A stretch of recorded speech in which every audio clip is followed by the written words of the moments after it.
Les Français disent non à la voiture électrique à une grande majorité. Selon un sondage IFOP, 70% jugent mauvaise la décision européenne d'interdire la vente de véhicules thermiques neufs en 2035. Je ne sais pas si quelqu'un ici a une voiture électrique ou pas. Non. Géraldine Amont. Bon. Monsieur... Hybride, donc électrique et essence. Bien sûr, mais 100% électrique, vous n'avez pas. Non. Bon, on parle de véhicules essence, diesel, que vous ne pourrez plus acheter neuf dans 10 ans, mais 78% des Français n'ont pas l'intention d'acheter un véhicule électrique dans les prochaines années. Pendant ce temps-là, Donald Trump relance les voitures thermiques. Nous mettrons fin au pacte vert. Vous pourrez acheter la voiture de votre choix. Mais l'Europe a décidé pour vous, mesdames, messieurs, sans tenir compte de la réalité, d'avoir les moyens d'abord pour acheter un véhicule électrique, des aides, de l'autonomie, des bornes de recharge, etc. Alors on va être avec Pierre Chasseret, pardon. Il y a un Y quand même. Oui. C'est le principe. Ah, Y, ça fait... Quel manque de respect. Pierre Chasseret, que nous aimons beaucoup en plus. Ils ne veulent plus de voitures en ville, c'est assez simple. Mais écoutons peut-être Yves Cara, porte-parole de Mobilité Club France, qui était l'invité de Dimitri Pavlenkos ce matin sur Europe 1. Le doux rêve utopique de quelques dizaines de députés européens se transforme en cauchemar pour les centaines de millions d'Européens. C'est ça la réalité. Parce que on paye très cher cette décision d'arrêter, qui à mon avis ne tiendra pas, d'arrêter de vendre des moteurs thermiques en 2035, juste en Europe. L'objectif du Green Deal 2035, vous pensez, c'est-à-dire l'interdiction du moteur thermique, vous pensez que cet objectif va tomber ? Je pense qu'ils seront obligés de le modifier, de le repousser, d'accepter peut-être l'hybride ou autre chose que le pétrole dans des moteurs. Il y a une clause de revoyure l'an prochain. Oui, tout à fait. Oui. Je crois que le fin janvier, ils doivent se revoir déjà pour commencer à discuter un petit peu de ça. Alors, tous les voyants sont encore au rouge, mais on voit pas, et nous on l'a dit dès le départ à Mobilité Club France, comment ça peut tenir sur 2035. Jordan Bardella a pris également la parole, c'est le président du Rassemblement national sur ce sujet.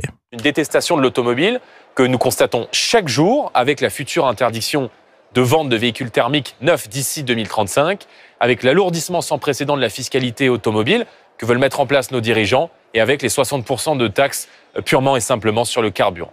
Accepter les ZFE, c'est se couper encore un peu plus de la France périphérique. Cette France qui, par choix ou par contrainte, n'habite pas dans les grandes villes, qui dépend de sa voiture et ne peut pas se permettre d'acheter un véhicule électrique plus cher malgré les injonctions de l'Union européenne. Accepter les ZFE, c'est aussi consentir à une France à deux vitesses, avec d'un côté les grandes villes débarrassées des véhicules polluants et de l'autre la France rurale assignée à résidence. Alors les ZFE, vous savez ce que c'est ? Ce sont des zones où on ne peut pas y entrer si on n'a pas la bonne vignette, si votre voiture, je crois, est de 2006 par exemple, vous ne pouvez plus entrer dans Paris, et ce qui pose un problème pour ceux qui n'ont pas les moyens de renouveler leur voiture. Quelqu'un qui a une voiture d'avant 2006, a priori c'est précisément qu'il ne roule pas sur l'heure, et c'est lui qui est pénalisé. Donald Trump, lundi soir, lors de l'investiture, écoutez ce qu'il disait. Nous allons mettre fin au pacte vert. Allons révoquer le mandat pour les véhicules électriques. Et je vais tenir ma promesse aux travailleurs américains. En d'autres termes, vous pourrez acheter la voiture de votre choix. Et puis un dernier mot avant d'écouter Pierre Chasseret, Stéphane Séjourné, commissaire européen. Il était sur France Inter, c'est-à-dire qu'il était chez lui, et vous pouvez l'écouter sur la fin des voitures, des véhicules thermiques neufs. Sur 35, on gardera, c'est la ligne, on gardera cet objectif. 35, c'est court, mais c'est aussi loin.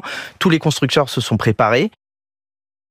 C'est assez bref ce qu'il dit, mais c'est intéressant. Pierre Chasseret, bonjour. Bonjour Pascal Prat. Non. Bien fait. Vous avez tiens, et je vais vous faire écouter Luc Châtel, ça vous apprendra, et puis après je vous donnerai la parole. Coût d'une voiture électrique, il est président de la plateforme automobile lors d'une audition en octobre au Sénat. Une voiture électrique coûte entre 30 et 50% plus cher qu'une voiture thermique, et donc on a vu le prix augmenter de manière significative dans les concessions. Et Luc Châtel qui ajoute que les dirigeants ont oublié les consommateurs. Je crains que nos dirigeants européens, en 2022, aient un peu oublié le consommateur final. Ce que nous avions craint, se dire finalement le pire serait que nous fassions les transformations, les investissements, que nous ayons les voitures, mais que nous n'ayons pas les clients. Nous y sommes. Oui, mais alors ça c'est kafkaïen. C'est exactement les petits hommes gris. C'est toujours pareil. C'est-à-dire que ce sont des gens qui, pour des raisons idéologiques. Alors, je prenais un exemple tout à l'heure et je vais le reprendre. C'est quoi l'idéologie? Ça, c'est quoi, monsieur Guénec? C'est une bouteille. Eh bien, l'idéologie, c'est de tout faire rentrer dans la bouteille. C'est ça, un idéologue. Tout doit y rentrer. Et la réalité ne compte pas. Et c'est intéressant ce qu'il dit Luc Châtel. Il dit, on aura les voitures, on aura tout ce qu'il faut, mais on n'aura pas de clients. Donc, ce sera intéressant. Pierre Chasseret, bonjour. On vous connaît, vous représentez les consommateurs. Votre sentiment? C'est très simple. Déjà, pour revenir sur les zones à faible émission, ce qui est terrible, moi, c'est mon métier. Et je suis incapable de vous dire dans quelle métropole les gens ont le droit de rouler ou pas, parce que la règle est différente, que vous soyez à Paris, à Grenoble, à Lyon, à Reims, à Strasbourg, à Montpellier. C'est pas les mêmes dérogations. Bref, on n'y comprend absolument plus rien. On sait tous une chose, c'est qu'il y a cette interdiction des véhicules thermiques, qui flottent. Moi, je partage l'avis d'Yves Cara, qui était votre invité ce matin.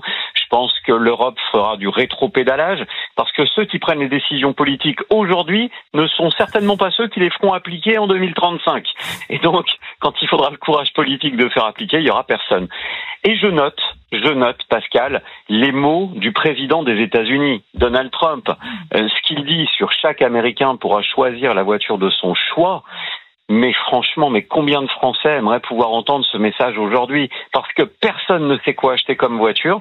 Et j'entends les propos de Luc Châtel. Il a les voitures, effectivement, il va avoir les voitures, mais pas de clients. On a un Français sur 3 qui ne peut pas aujourd'hui acheter un véhicule électrique parce qu'il ne dispose ni de possibilité de borne de recharge, parce qu'il habite dans une maison individuelle où il n'y a pas, par exemple, de capacité d'installer une borne, ou alors il habite dans un immeuble et dans cet immeuble, il n'y a pas la capacité de mettre des bornes pour tout le monde.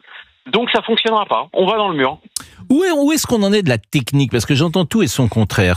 J'étais tout à l'heure avec Philippe Candeloro, par exemple, qui dit qu'il a une voiture électrique. Quand il monte dans sa voiture électrique rechargée à bloc, on lui met 400 km possibles.